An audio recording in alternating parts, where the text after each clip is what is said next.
guys, today's menu is sweet and sour fish. Ito ang aking mga ingredients. Of course, garlic, onion, ginger, onion chunks, and the 3 colors of bell pepper with the carrots, pineapple chunks, at itong aking fish fillet. Ni-fried ko na siya. Hinati-hati ko.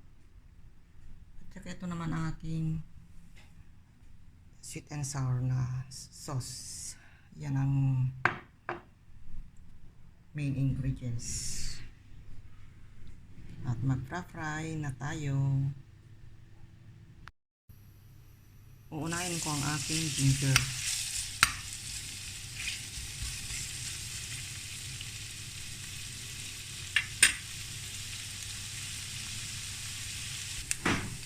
Then the garlic.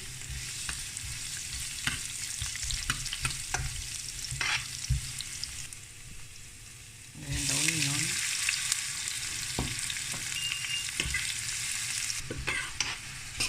Lutuin kong maigi. Hanggang malambot.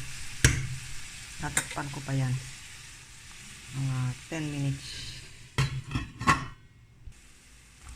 Next ay carrots kasi matigas ito. Matagal maluto kaya ito ang unahin ko.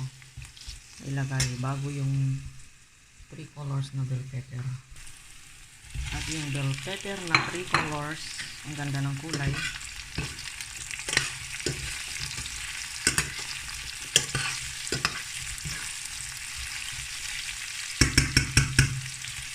Take note guys, walang tubig ito. Hindi ko lalagyan ng tubig.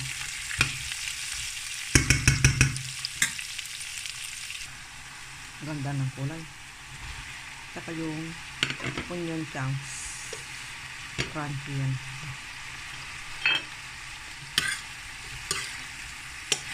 Daming gulay. Mas maraming gulay kaysa yung fish. Yan ating sauce.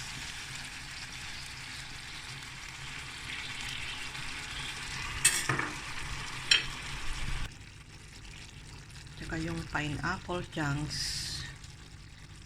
Ganyan lang siya.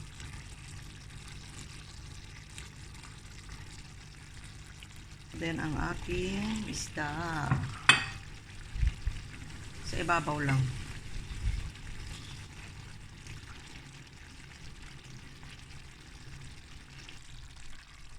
Ayan, finish na.